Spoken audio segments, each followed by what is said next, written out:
Hey YouTube, it's Linda from Living in Lolaland.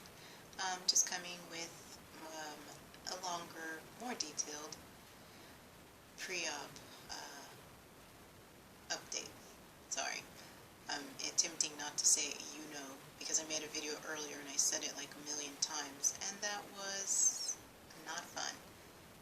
So anyway, back to what I was going to talk about. Today I went to visit the surgeon's office and spoke with the surgery nurse and the anesthesiologist and the physical therapist.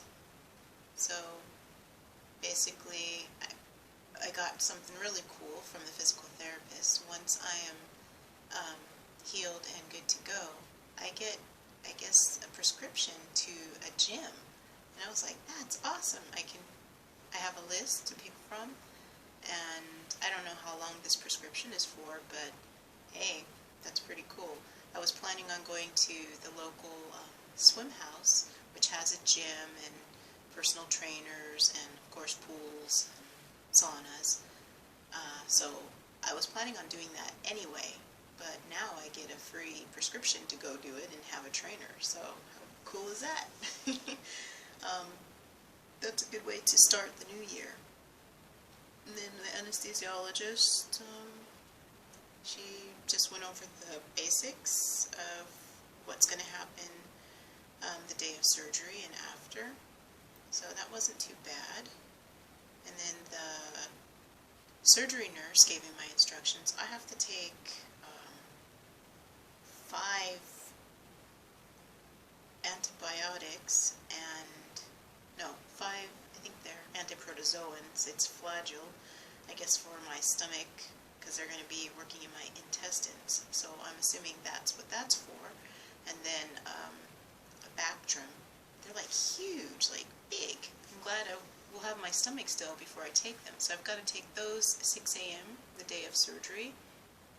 And then I've got to do double showers the night before and the morning of with Discotan, which is antimicrobial soap, which I guess stays working on the skin for 7 days after used.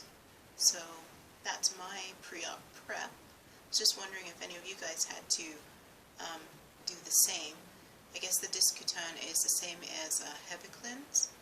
I have to wash my hair in a solution and my whole body. So my hair is going to look so whack. Especially washing it twice with the stuff, and who knows what it's going to do. Probably dry it out. I'm going to have like frizz for days. But oh well, who looks cute when they're having surgery? Also have to remove all my jewelry, which is only earrings, necklace, and a nose ring. So that's easy enough. I've got my stuff started to pack in my bag. Nothing much interesting there. I'm bringing pajamas because since I'm having that shower and I can't put lotion on, I'm going to be so ashy, it's not going to be looking good walking down a hall in a hospital gown with ash for days. Anyway, those of you who know what ashy skin is, you know what I mean. And I don't think after surgery I'm going to want to be trying to slather my legs with lotion, since the stomach will be a little tender there. So that's my plan there. Also wondered if any of you have the Gas-X strips, and if you took any while in the hospital, and especially those with gastric bypass, RNY. Did it cause you to dump? I know they're a little flavored. I haven't checked the label to see if they've got much sugar, but I was just curious if anybody's had a bad experience with Gas-X strips, because I know the 2 times I've had surgery, the gas was horrendous in my chest and shoulder, so I'm hoping to beat the gas at its own game and get it out, besides just walking. So that's my pre-op deal. I will meet with the nutrition after surgery, or the day before I go home. I'm not sure when. What also bites is the visiting hours. My husband is not allowed to see me after recovery, so my surgery's at 8 in the morning. They say it'll probably take a couple of hours, then I'll be in recovery for another couple of hours, and they'll finally move me to the floor maybe about 3 or 4 o'clock. And the visiting hours are strict from 3 to 7. So my husband can't, doesn't have that free pass to come and see me as he wants like they do in the States. So he was a little upset about that because, we're used to being right there for each other after surgeries. He's had one and I've had one. So, and plus the baby, having a baby together. But it's a little different here in Sweden, but we just have to adjust. So they said, oh, but you can call on your cell phone and talk that way. So that's what we'll do.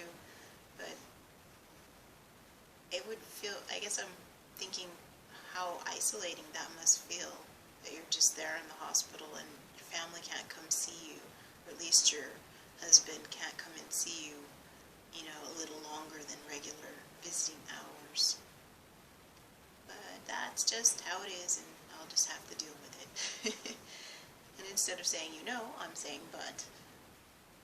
Let's try not to. Anyway, I'm heading towards 6 minutes. I did want to talk about another thing, because I keep saying, oh, I'm going to make another video about my feelings, how I'm feeling about this journey. And I watched a few videos earlier today, so they gave me a little reflection on what I wanted to say. The videos were from fresh pre-op, someone who's maybe less than a year out, and someone who's a few years out. And what I learned from it is we all have our own journeys and deal with things at different times in different ways. I thought, well, watching everybody's videos, that I would address that for myself. So here's a video note to self. How did you get fat? You ate a lot and you enjoyed it. You didn't exercise and you fad dieted thinking that would work. You exercised when you could. You've got a bad back and bad knees, and when they acted up, you stopped. Pretty simple. You've been through a lot in life: divorce, an engagement, breakup, and a new engagement, marriage, child, moving out of the country, disagreements with siblings, which were pretty emotionally traumatic. I wouldn't say that they caused you to eat, but they didn't discourage you from eating either. You're a food addict. You love food, and food is comforting, especially when you're tired or you've had a long day, and that's one of the reasons why you ate. Food was also a source of enjoyment. You loved having a big bowl of popcorn and maybe a box of gummy bears when you watched movies, and that was pretty much your ritual. Or pizza and beer when you hung out with friends. So that's my little note to self on how you got this way. Emotions are really hard to share with people for me. People share with me, I can empathize, I can, give my thoughts on it, and, try to encourage and comfort them to continue on, and that it's going to be okay. For myself, I have a hard time sharing that with others. We all would like someone, a shoulder to cry on, but I don't feel comfortable just putting it all out there. And, maybe along the time in this journey, I'm going to have to come to terms with what really is underneath the surface there in me. But until then, I know there's a lot of things, but I can't pinpoint one specific thing that has, put me where I'm at. It's a combination of many. So the weight loss journey isn't just about weight loss. To me, it's part of life's journey. finding yourself, finding what makes you happy, learning to take care of yourself, and being the best you can be. It took me a long time to see a lot of the positive aspects in life. It was just work, school, work, family, take kids to sports, maybe a few social events, but I think to myself that there's more than just that. I want to be happy also and feel fulfilled in my life. So that's what I'm working on. And losing this weight and getting healthy and being active and physical, again, is part of my journey. So maybe I might talk about the feels in the future, maybe not. I don't know. But I just wanted to share that, saying again, I have feelings more than just, oh, I'm losing weight, and